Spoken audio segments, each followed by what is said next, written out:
Jumpa lagi bersama saya Abdullah, saya pedagang cilok yang paling populer di dunia maupun di akhirat. Oke, kali ini saya akan bercerita-cerita kisah pengalaman hidup saya. Saya akan menceritakan kisah hidup saya, pengalaman di CP ya, selama bekerja 3 tahun. 3 tahun saya bekerja di CP ya.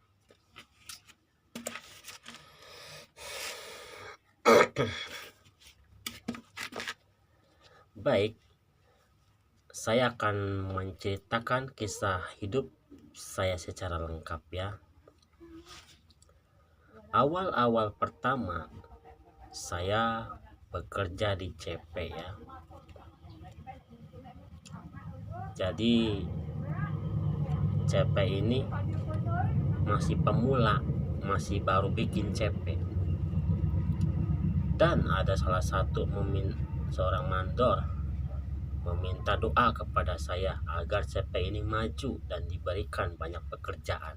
Oke lah, bagiku gak ada masalah kalau soal mendoakan ya. Saya setiap sholat mendoakan CP ini supaya dapat pekerjaan banyak.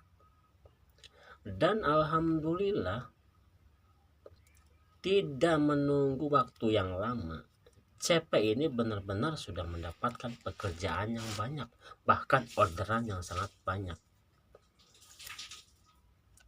Kelebihan saya itu kalau mendoakan orang lain cepat terkabul ya. Kekurangan saya orangnya lemah, fisiknya lemah, tidak bisa bekerja terlalu berat. Itu kelemahan saya ya. Dan juga saya orangnya lambat kalau berpikir, seperti itu. Jadi awal mula CP ini berdiri dan sukses itu berkat doa dari saya. Diseling melewati 1 tahun kemudian,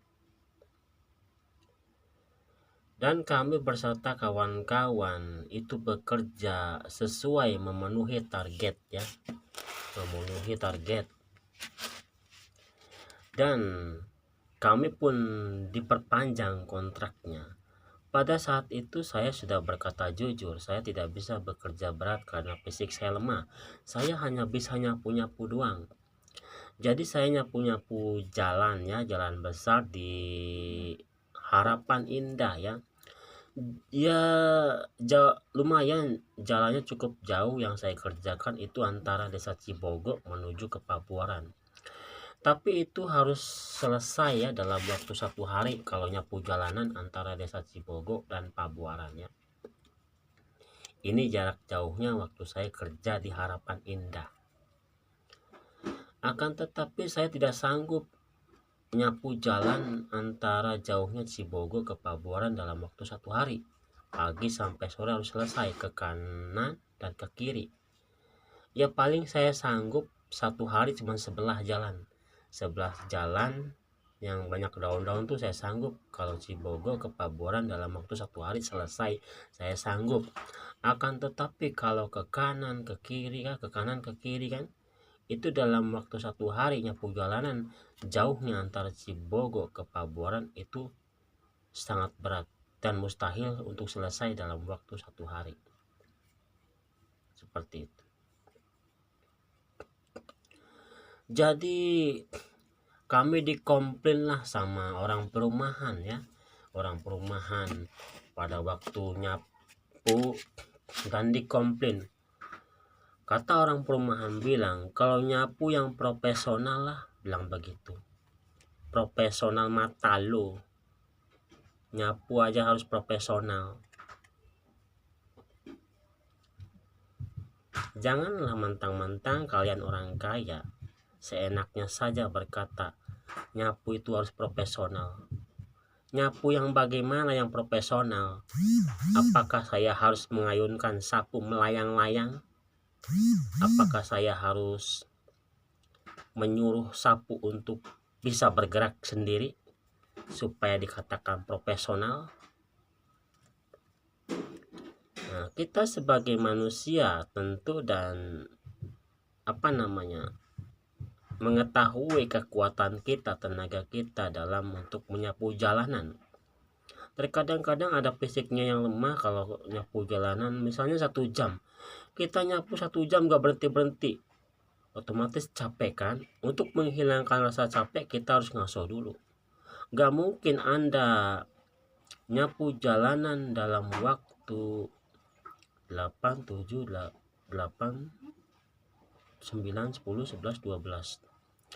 Gak mungkin Anda dalam menyapu jalanan 5 jam ya sampai jam 12 siang istirahat, Anda gak berhenti-berhenti nyapu tanpa ngaso. Gak mungkin. Pasti Anda akan ngaso dulu. Walaupun 1 menit, 3 menit, atau 5 menit.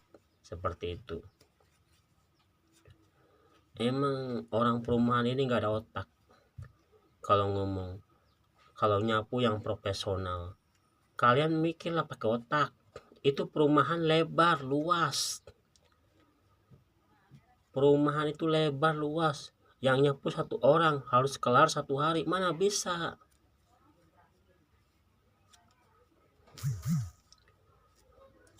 Itu luas perumahan, yang nyapu butuh 2 orang. Kan ada samping kanan, ada samping kiri.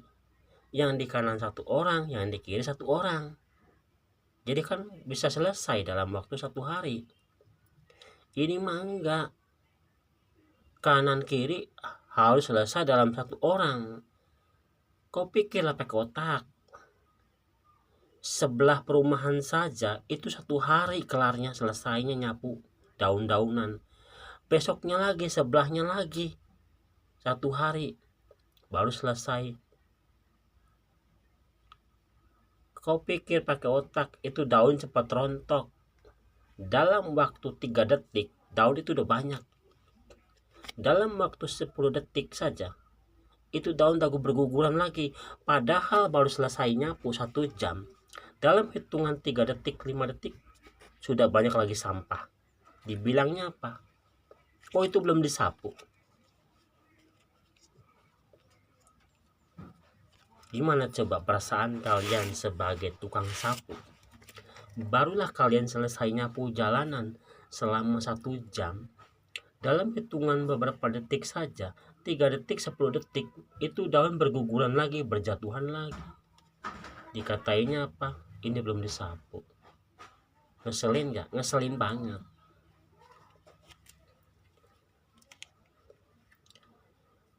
Kerja di perumahan itu tidak dihargai sama sekali waktu kerja saya di CP ya.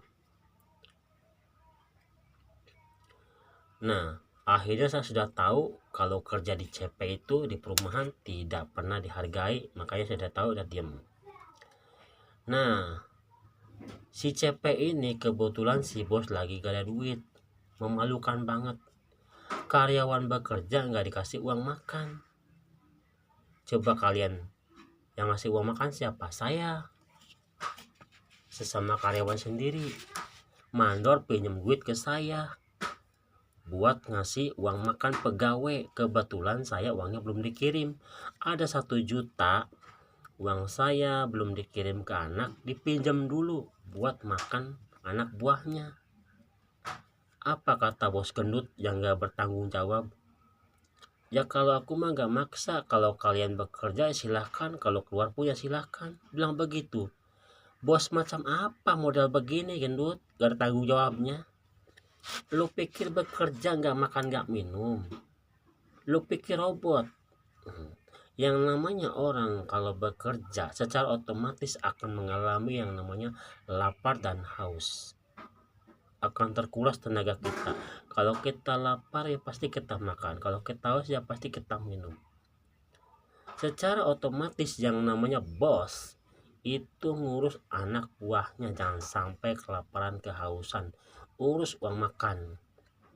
Ya kalau Anda tidak sanggup untuk membayar pegawai karyawan, ngapain lu jadi bos? Itu aja kok repot. Inilah pengalaman kisah nyata saya waktu kerja di CP ya. Jadi intinya saya menasihati sama bos, kalau kalian benar-benar tidak sanggup untuk membayar karyawan, janganlah kalian membangun CP apalagi jadi bos ya.